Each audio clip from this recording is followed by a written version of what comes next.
দিল্লির এক মধ্যবিত্ত মহল্লার সংকীর্ণ গলিগুলোতে, যেখানে সকালের প্রথম রশ্মিও ইমারত থেকে ধাক্কা খেয়ে মাটিতে পৌঁছাত।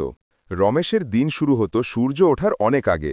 তার জগৎ চলত নিস্তব্ধতায়, যখন তার স্ত্রী প্রিয়া এবং ৮ বছরের ছেলে রাহুল গভীর ঘুমে থাকত। রমেশ নিঃশব্দে উঠত, অন্ধকারে হাত মুখ ধুয়ে সোজা রান্নাঘরের দিকে এগিয়ে যেত। সেখানে রাতের বাসনপত্রের ভিড়ে একটি ছোট ঝুড়িতে ঢাকা রাতের বেঁচে যাওয়া একটি রুটি তার জন্য অপেক্ষা করত।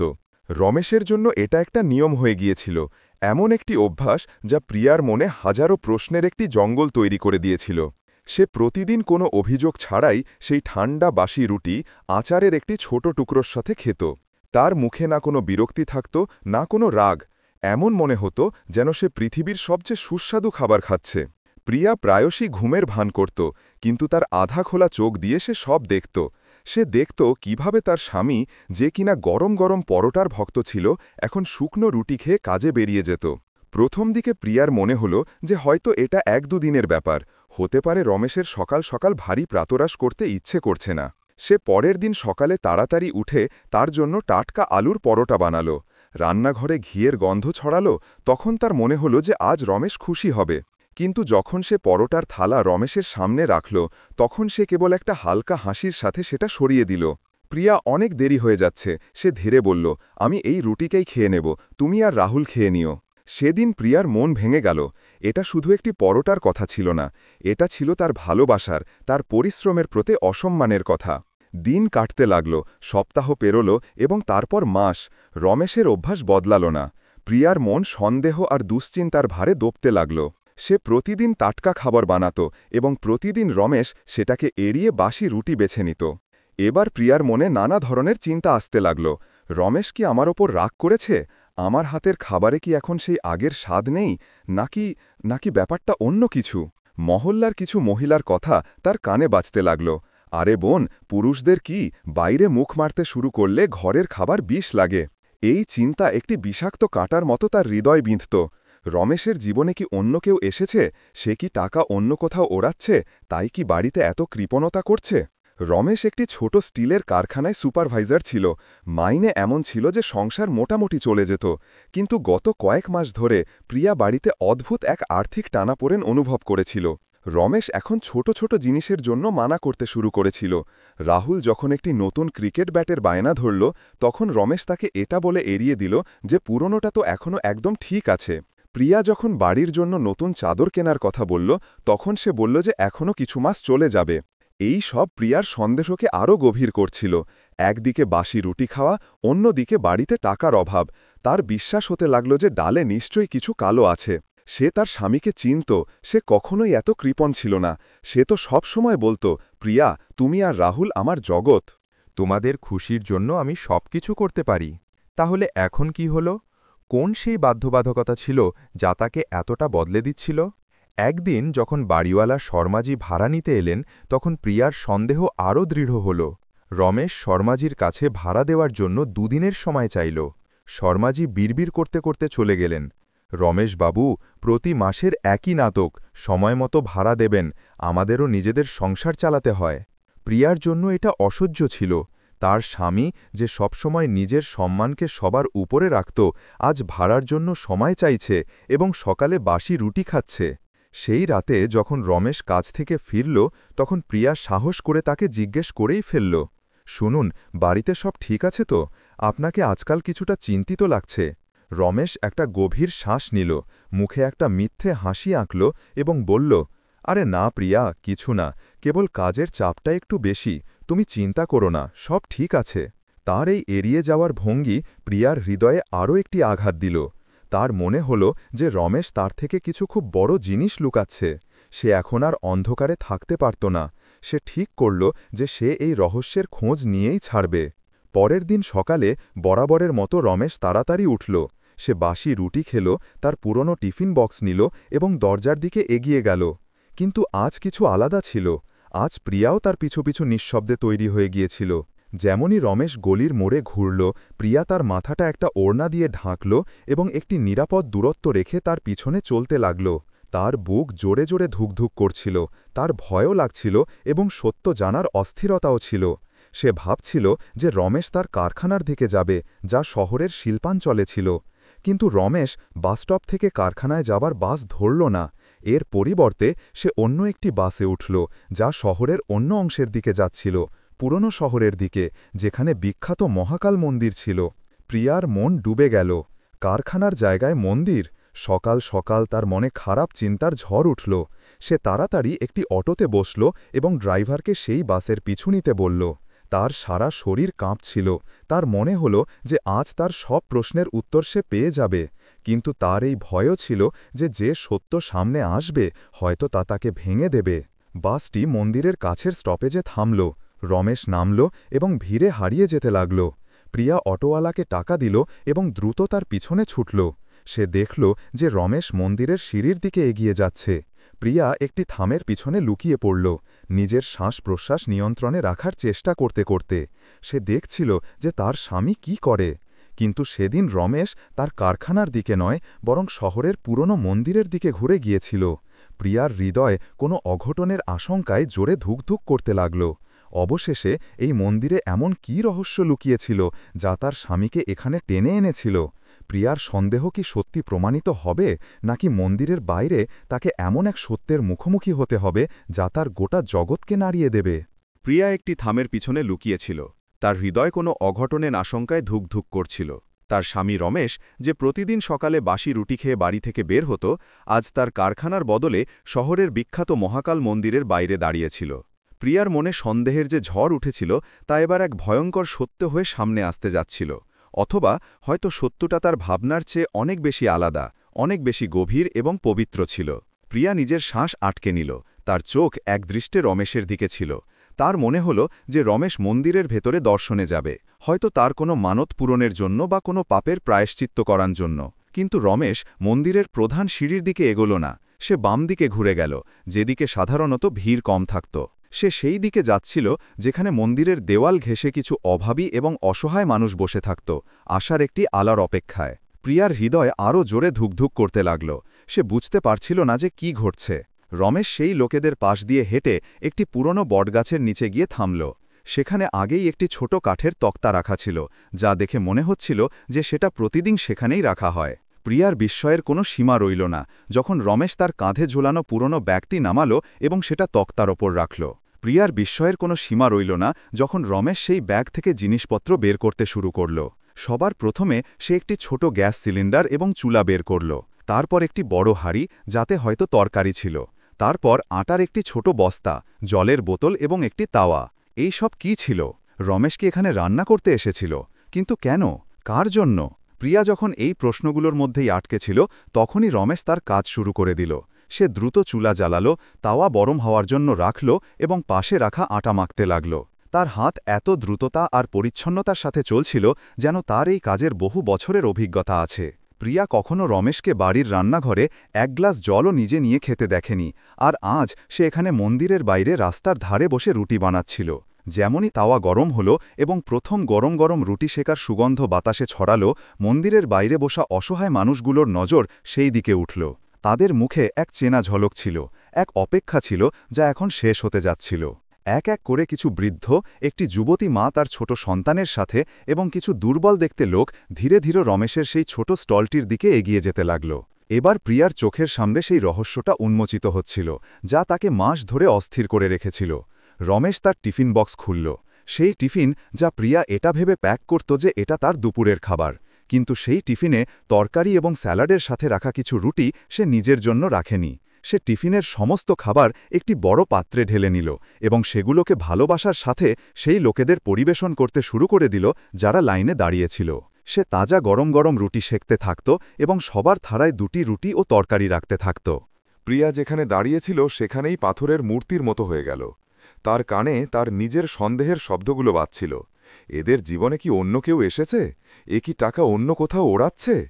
চোখের থেকে গরম জলের একটি ধারা বইতে শুরু করল। এ কেমন পাগলামি ছিল? সে কোন মানুষটিকে সন্দেহ করছিল?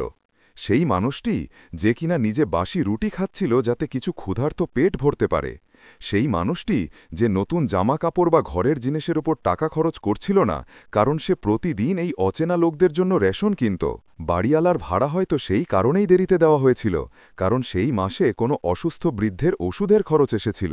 প্রিয়ার সেই প্রতিটি মুহূর্ত মনে পড়তে লাগল, যখন সে রমেশকে সন্দেহের চোখে দেখেছিল, যখন সে মনে মনে তাকে অভিশাপ দিয়েছিল।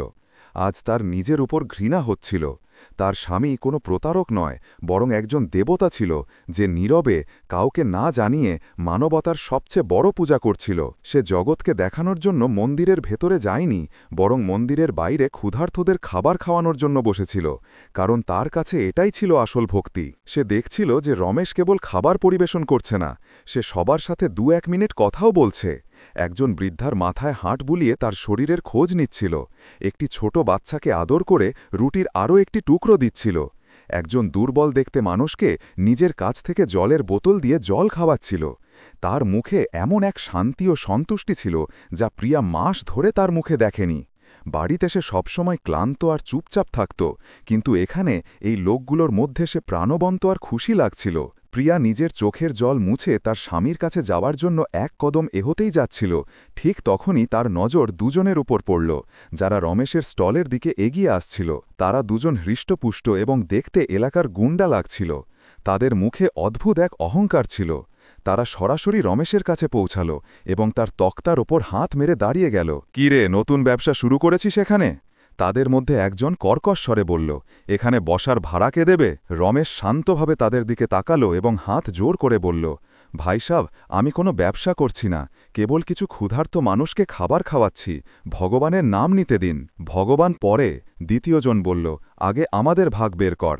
এই এলাকায় কিছু করতে হলে আমাদের থেকে হপ্তা দিতে হয়, প্রতিদিন ৫০০ টাকা লাগবে।" রমেশ খুব নরম সুরে বোঝানোর চেষ্টা করল, "ভাই সাব, আমার কাছে এত টাকা থাকে না, আমি আমার মাইনে থেকে বাঁচিয়ে যেমন তেমন করে এই লোকদের জন্য রেশন আনি। এটা তো সেবার কাজ, এতেও টাকা নেবেন আপনারা?" এটা শোনা মাত্রই তাদের মধ্যে একজন গুন্ডার রেগে গেল, "সেবা? আমাদের কি সেবা আর কি ব্যবসা সেটা শেখাস না? টাকা দিবি, নাকি তোর এই পুরো তামাশা এখানেই বন্ধ করে দেব?" এই বলে সে রমেশের মাখা আটার পাত্রে লাথি মারার জন্য পা তুলল। থামের পিছনে লুকিয়ে থাকা প্রিয়া কাঁপছিল। একদিকে তার স্বামী ছিল নিঃস্বার্থ সেবা করতে থাকা, আর অন্যদিকে ২ নরপিশাচ, যারা তার ভালোত্বকে পিষে ফেলতে উদ্যত ছিল। প্রিয়ার সামনে এখন একটাই প্রশ্ন ছিল, সে কি ভয়ে লুকিয়ে থাকবে এবং তার স্বামীকে একা বিপদে ফেলে দেবে, নাকি বাইরে বেরিয়ে সেই ঝড়ের মোকাবিলা করবে, যার মানে ছিল যে রমেশের রহস্য চিরকালের জন্য সবার সামনে এসে যাবে। একদিকে রমেশের নিঃস্বার্থ সেবা ছিল এবং অন্যদিকে লোভ আর নিষ্ঠুরতা। গুন্ডার উঠে থাকা পা শূন্যে ছিল, যা রমেশের মাখা আটার পাত্রকে অপবিত্র করতে যাচ্ছিল। আর থামের পিছনে লুকিয়ে থাকা প্রিয়ার হৃদয় ভয় আর রাগের মধ্যে আটকে গিয়েছিল। বছরের পর বছর সে তার স্বামীকে সন্দেহ করেছিল, তাকে ভুল বুঝেছিল, কিন্তু আজ যখন সত্য তার সামনে ছিল, তখন সে তাকে অসহায় আর একা দেখতে পারছিল না। আজ তার নীরব থাকার দিন ছিল না, আজ তাকে রমেশের ঢাল হতে হবে। গুন্ডাটি আটার পাত্রে লাথি মারার আগেই একটি তীক্ষ্ণ এবং দৃঢ় কণ্ঠ তাকে থামিয়ে দিল, "থামুন!" সবার নজর সেই আওয়াজের দিকে ঘুরল। প্রিয়া, যে কিনা সবসময় নিজেকে ঘরের ৪ দেওয়ালের মধ্যে সীমাবদ্ধ রেখেছিল, আজ একটি সিংহীর মতো থামের পিছন থেকে বাইরে এলো। তার ওড়না তখনও মাথায় ছিল, কিন্তু তার চোখে ভয়ের বদলে এমন এক আগুন ছিল, যা সেই ২ গুন্ডাকেও এক মুহূর্তের জন্য চমকে দিল। রমেশ তাকে সেখানে দেখে হতবাক হয়ে গেল, তার মুখের রং উড়ে গেল। সে বুঝতে পারল না যে প্রিয়া এখানে কিভাবে এবং কখন পৌঁছাল। "প্রিয়া, তুমি এখানে?" সে শুধু এতটুকুই বলতে পারল। প্রিয়া রমেশের কথা এড়িয়ে গেল, তার নজর সরাসরি সেই গুন্ডাদের দিকে ছিল। সে তাদের দিকে এগিয়ে গেল এবং কোনো ভয় ছাড়াই বলল, "এটা কোনো ব্যবসা নয় যে আপনারা হপ্তা তুলতে এসেছেন, এটা সেবা, এবং আপনাদের লজ্জা হওয়া উচিত যে আপনারা ক্ষুধার্তদের মুখেও নিজেদের নোংরা নজর দিচ্ছেন।" তার সাহস দেখে একজন গুন্ডা হাসল, "ওহো, দারুণ পতিব্রতা, নিজের স্বামীকে বাঁচাচ্ছে, চল সাইড হট, আজ তো আমরা টাকা নিয়েই যাব।" কিন্তু প্রিয়া তার জায়গা থেকে ১ ইঞ্চিও সরল না। সে ভিড়ের দিকে তাকালো, যা এখন সেখানে জমে গিয়েছিল। মন্দিরের পুরোহিত, কিছু দোকানদার এবং পথচারী তামাশা দেখছিল। প্রিয়া তার কণ্ঠ আরও উঁচু করল, আপনারা সবাই কি দেখছেন? আপনাদের মধ্যে কি কারো এই অন্যায় চোখে পড়ছে না? এই লোকটি প্রতিদিন তার রোজগারের অংশ খরচ করে এই গরিবদের পেট ভরায়, আর এই 2 লোক প্রকাশ্যে গুন্ডাগিরি করছে। আজ যদি আমরা সবাই চুপ থাকি, তাহলে কাল এটা আপনাদের সাথেও হবে। তার কথায় একটি সত্যতা ছিল, একটি আবেদন ছিল, যা নীরব দর্শক হয়ে থাকা ভিড়ের ভেতরেও কিছু নাড়াচাড়া সৃষ্টি করল। লোকেরা একে অপরের দিকে তাকাতে লাগল। ঠিক তখনই যে বৃদ্ধা আম্মাকে রমেশ আদর করে রুটি খাইয়েছিল, তিনি তার লাঠি ঠুকতে ঠুকতে এগিয়ে এলেন। তিনি কাঁপতে থাকা গলায় বললেন, এই ছেলেটি তো দেবতা। যখন আমাদের নিজের সন্তানেরা আমাদের খোঁজ নেয় না, তখন এই ছেলে প্রতিদিন নিজের হাতে বানিয়ে আমাদের খাওয়ায়।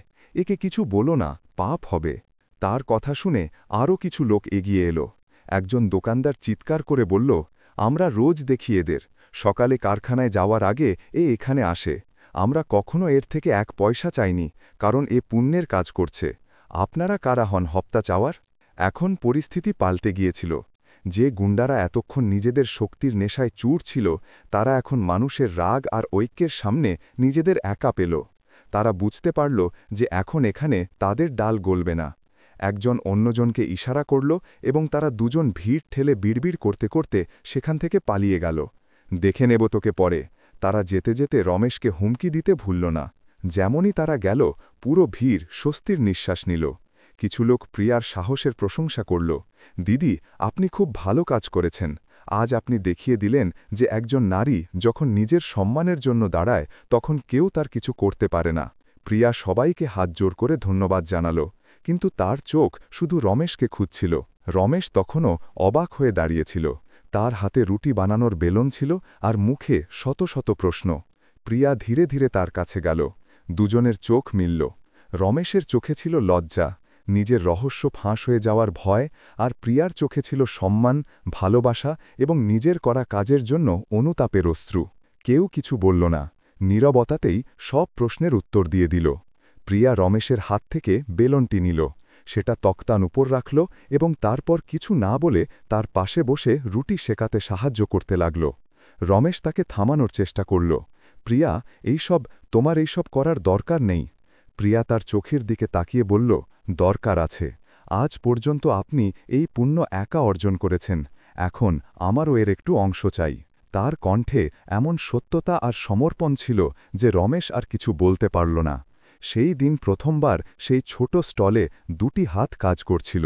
রমেশ রুটি বেলত আর প্রিয়া সেগুলোকে গরম তাওয়ায় সেঁকত। সেখানে দাঁড়িয়ে থাকা লোকগুলো এই সুন্দর দৃশ্য দেখে হাসছিল।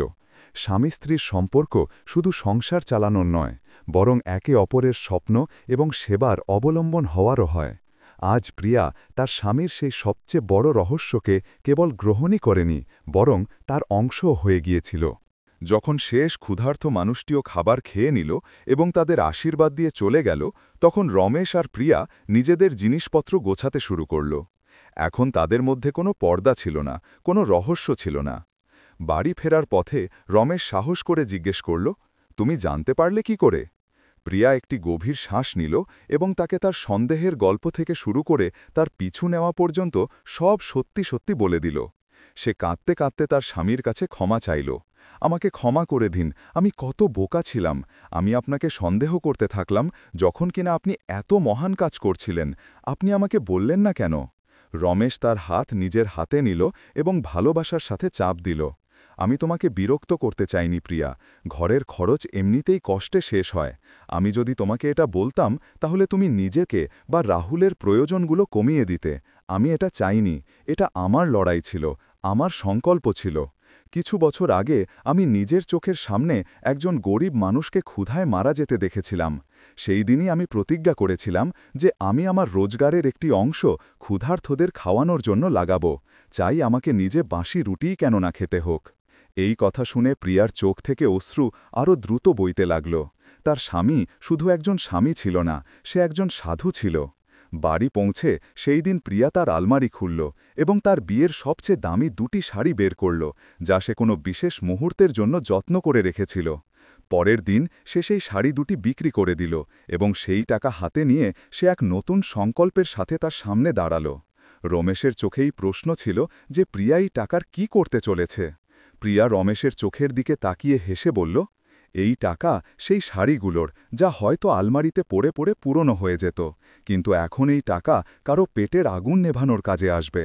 কাল থেকে সেই বটগাছের নিচে 2টি চুলা জ্বলবে, একটি আপনার আর একটি আমার। এখন থেকে আমরা দুজন মিলে মানুষকে খাবার খাওয়াবো। আর হ্যাঁ, আজকের পর আপনি আর কখনো বাসি রুটি খাবেন না। আমরা যা খাবো একসাথে আর টাটকা খাবো, সেটা শুকনো রুটি আর লবণই কেন না হোক। রমেশের চোখে জল ভরে এলো। আজ তার মনে হল যে সে পৃথিবীর সবচেয়ে ধনী মানুষ, ধনী অর্থ সম্পদ দিয়ে নয়, বরং এমন একজন জীবন সঙ্গী পেয়ে যে কেবল তার রহস্যই বোঝেনি, বরং তার ভালো কাজে তার সবচেয়ে বড় শক্তি হয়ে দাঁড়িয়েছিল। সেই রাতে বহু মাস পর রমেশ শান্তিতে ঘুমালো। তার হৃদয় থেকে একটি খুব বড় বোঝা নেমে গিয়েছিল। পরের দিন সকালে সূর্যের রশ্মি যখন সেই সংকীর্ণ গলিতে পৌঁছাল, তখন দৃশ্যটা অন্যরকম ছিল। রমেশ একা ছিল না, প্রিয়া এবং রাহুলও তার সাথে তৈরি ছিল। রাহুলের ছোট ছোট হাতে জলের বোতল ছিল এবং প্রিয়ার হাতে সবজি ভর্তি একটি ব্যাগ। আজ বাড়ি থেকে কেউ বাসি রুটি নিয়ে বের হয়নি। আজ পুরো পরিবার একসাথে একটি ভালো কাজের জন্য বেরিয়েছিল।